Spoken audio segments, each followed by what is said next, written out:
21. Amém? Todos encontraram? Amém. Versículo 21 diz assim: tendo Jesus passado no barco para o outro lado, ajuntou-se a ele uma grande multidão, enquanto ele estava junto ao mar. Pode tomar seu assento.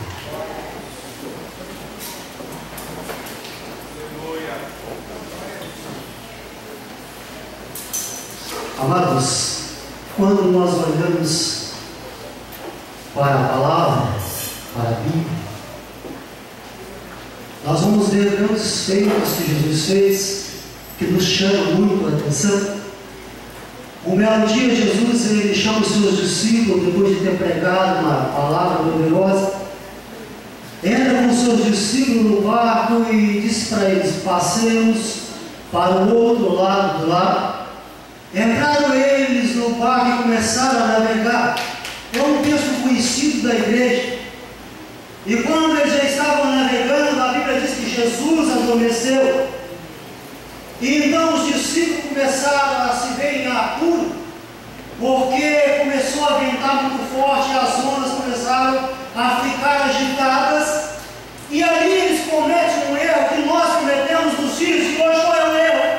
Eles ficaram desesperados com aquela situação. Aqui eu já vejo duas coisas que eles cometeram de errado naquela época, que nós cometemos nos dias de hoje. Ou eles não prestaram atenção na palavra que saiu da boca de Jesus, ou eles não creram na palavra que saiu da boca de Jesus. Porque quando eles ficaram desesperados, era para ter lembrado que quando Jesus entrou no barco, ele disse: passemos para o outro lado do lago. Jesus não disse assim: talvez nós vamos chegar lá, dependendo do tempo nós vamos chegar lá. Jesus diz: passemos para o outro lado do lago. E se Jesus diz: passemos para o outro lado, pode acontecer o que acontecer. O vento pode soprar, o mar pode ficar agitado, mas que nós vamos chegar do outro lado, porque a palavra saiu da boca de Jesus.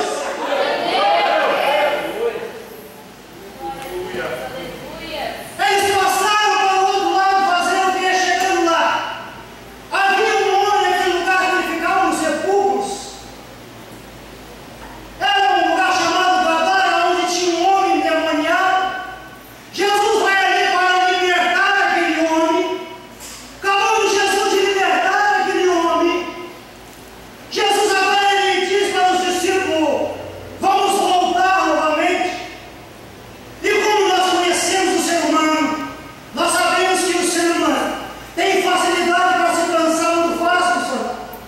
Depois de um dia de agitação, depois de um dia de atribulação, depois de um dia enfrentar um mar agitado, grandes ventos, eu creio que quando Jesus fala: vamos voltar para o outro lado, de repente alguém diz: Senhor, mas nós já estamos cansados.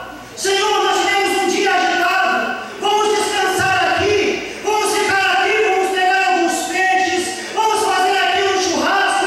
Amanhã de manhã nós vamos para o outro lado. Mas Jesus está dizendo: não. Vamos passar para o outro lado agora. Quem sabe alguém pergunta: Senhor, mas por que tem que ser agora? Eu creio que Jesus disse: tem que ser agora, porque do outro lado tem uma multidão precisando ouvir a palavra que sai da minha boca. Do outro lado tem Jairo que vai buscar recurso para sua filha. Do outro lado tem a mulher do fluxo de sangue que precisa ser curada. Sabe o que Jesus está ensinando para nós? Enquanto nós perdemos tempo no conforto para poder descansar, do outro lado tem pessoas morrendo. Do outro lado tem pessoas precisando de ajuda.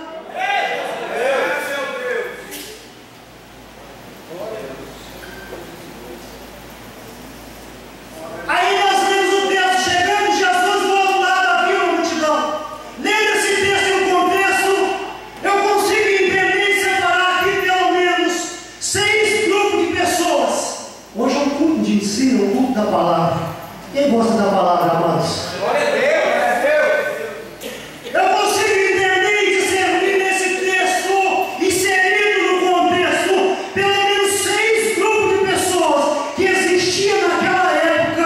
e existe também nos dias de hoje.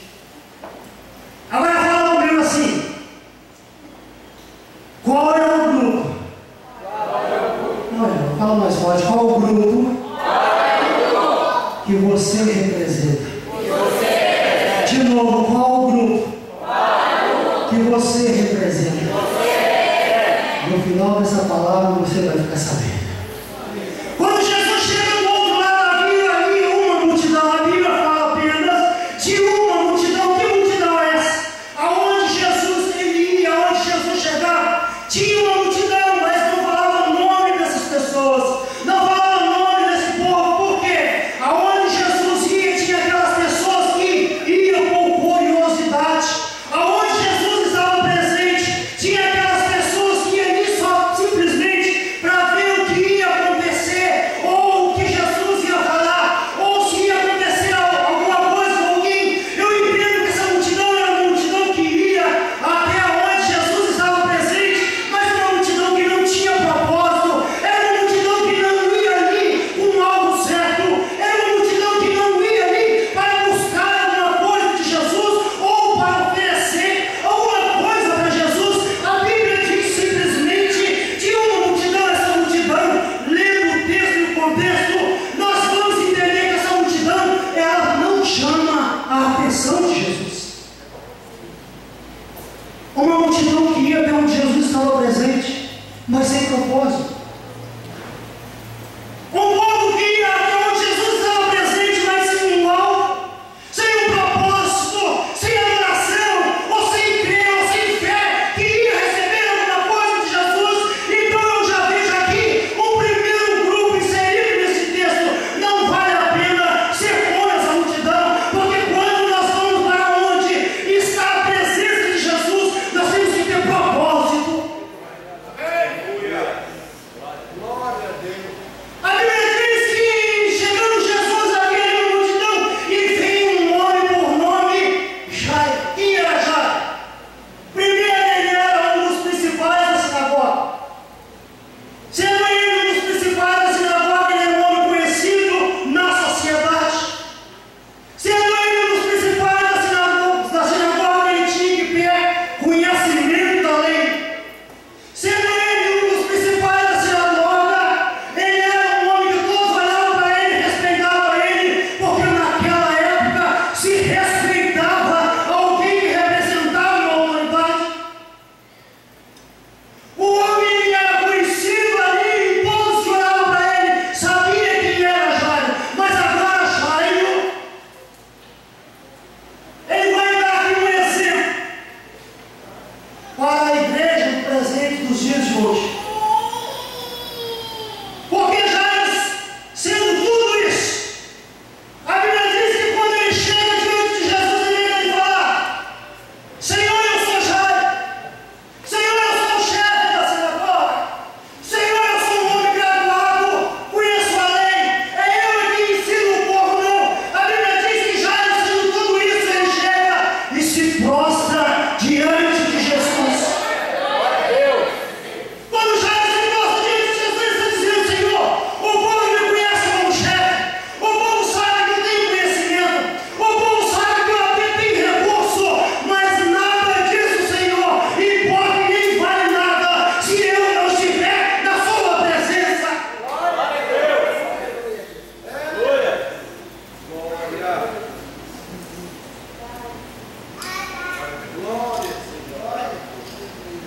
Por que isso? Por que o exemplo? Porque muitos hoje, porque pensa que tem alguma coisa, ou é conhecido da sociedade, ou tem alguma graduação, ou é formado em alguma faculdade, ele já não quer mais ser servo e sim quer ser Senhor. Ele já não quer mais adorar, mas sim quer ser adorado.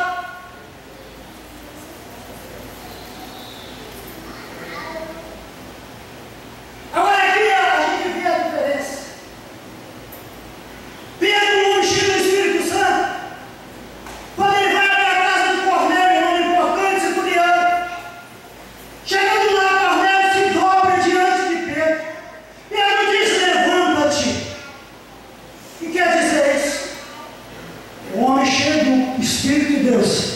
Ele não aceita adoração para ele, vai ser adoração. Agora, se você ler o texto lá dos Apóstolos, capítulo 10, pode ler lá depois. Você pode ler que Cornélio só dobrou diante de Pedro. É porque ele estava vazio do Espírito Santo. Ele recebeu depois, mas naquele momento ele estava vazio.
Para a igreja do presente e dos últimos dias que nós estamos vivendo. Quem conhece um pouquinho aqui de Bíblia e da história sabe que aquela mulher, ela era considerada como imunda. E sendo ela uma imunda, ela não podia ficar no meio da sociedade. Ela era uma mulher que ficava no lugar dos leprosos, ou no lugar daqueles que eram imundos. Ela não podia ficar no meio do povo, e muito menos tocar no sacerdote, quanto mais no sumo sacerdote. Mas o que me chama a atenção dessa mulher é que ela mesmo diz para ela: se eu somente tocar no mestre, eu serei curado.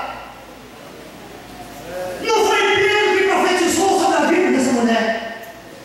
Não foi João que profetizou sobre a vida dessa mulher. Não foi Maria que chegou lá e profetizou sobre a vida dessa mulher. Ela mesma põe a mão sobre si e diz: eu vou tocar no mestre e eu serei curada. Irmão, o que quer me dizer essa noite? Não sou eu, é a palavra que está dizendo, meu querido. Vai chegar um momento na sua vida que você não vai ter o pastor Neemias, não vai ter nenhum obreiro aqui para lhe pôr a mão sobre a sua cabeça e profetizar uma cura ou profetizar uma bênção.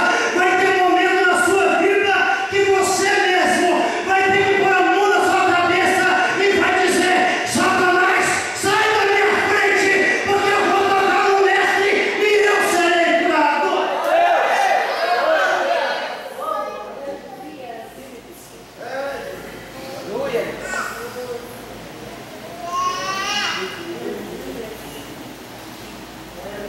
Agora aquela mulher estava determinada. Aquela mulher disse: eu vou tocar no mestre.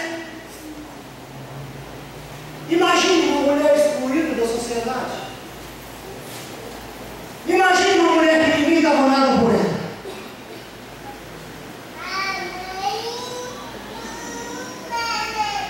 Você andar no meio de pastores, de obreiros, onde tem pessoas para orar por você, pessoas te abraçam, te aceitam, isso é muito fácil, irmão. Agora volta nesse texto. Imagina uma mulher que não podia encostar as pessoas, que as pessoas estavam correndo dela. Essa mulher estava destruída por dentro. Moralmente nem se fala. O sentimento dessa mulher nem se fala. Imagine como estava essa mulher.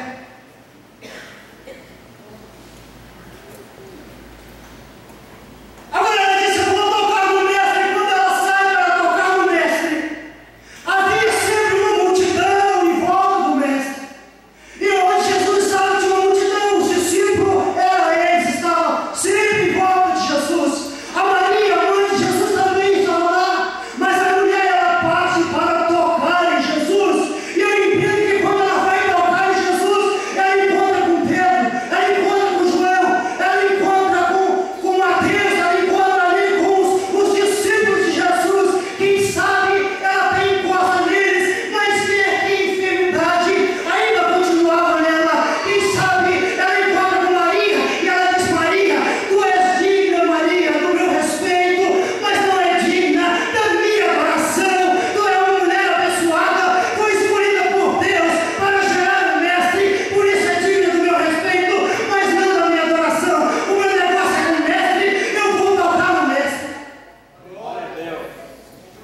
Sabe o que dói no coração da gente? É de ver pessoas querendo ganhar outras pessoas para Jesus, falando mal da Maria.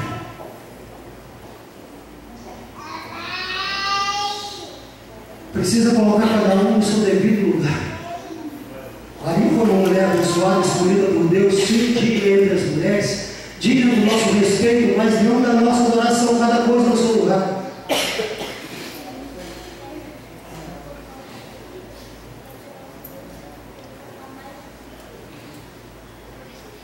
Os pais da minha esposa estão lá na minha casa. E ela também tem um irmão, que é meu cunhado, com a esposa dele. Eles não podem pegar uma pessoa assim que fica falando mal, porque um dia que eu estava lá em casa. E fui levando a conversa até chegar lá.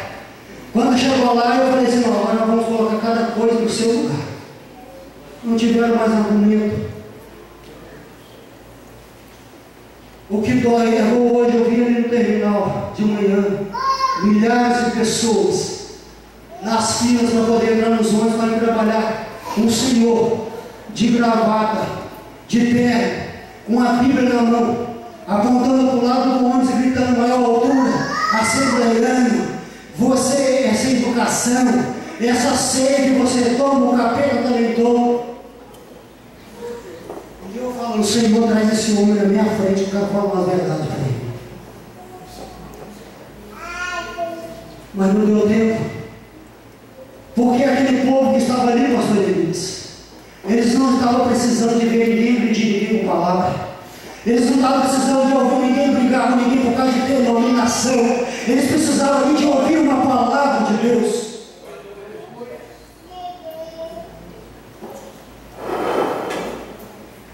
Mas agora a mulher no fluxo de sangue, ela diz: eu vou tocar em Jesus, e se eu tocar nele, eu serei curada. Eu vejo aqui um terceiro grupo representado nesse texto. Que grupo é esse? É o grupo daqueles que no momento, no presente, estão vivendo humilhado, mas estão determinados a tocar no Mestre e mudar de vida. Eu creio que esse grupo está presente aqui nessa noite. Sabe por que não importa qual é a humilhação que você está passando? Não importa qual é a circunstância que você está vivendo. O que importa é se você está determinado a tocar em Jesus e mudar essa situação.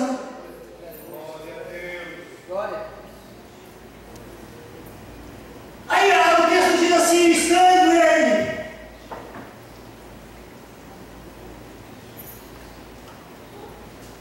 Isso é uma coisa que me chamou a atenção aqui, evangelista Márcio. Jairo chegou na presença de Jesus, se prostrou diante dele. Mas ele viu alguém que chegou depois dele, recebeu o milagre primeiro que ele.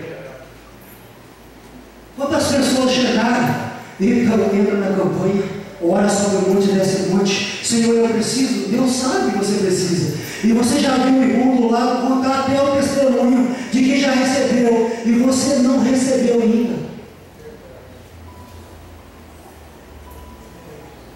Aí a Bíblia diz também ainda, falando: vem alguém da casa do principal da sinagoga. Quem é? Vem alguém da casa de Jairo e diz assim: não precisa mais incomodar o mestre, porque sua filha já está morta.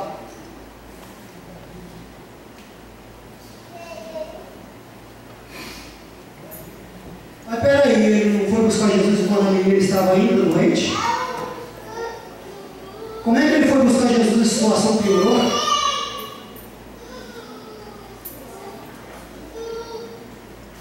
Ele diz que não precisa mais incomodar o mestre. E esse grupo ele está dentro das igrejas do nosso meio. Esses, sabe qual grupo que eles representam? Aqueles que não acreditam no seu milagre. Eles chegaram, não precisa incomodar mais o mestre porque não tem evangelho. É aqueles que não acreditam no seu milagre. É aqueles que não acreditam que Jesus vai fazer. É aqueles que não acreditam que o seu milagre vai acontecer, que a sua bênção vai chegar e está assim, ó, está cheio de pessoas. Quando você diz: Deus vai fazer isso para mim, eu falo: será? Talvez, quem sabe.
Jesus representa o quinto grupo, e eu vou encerrar.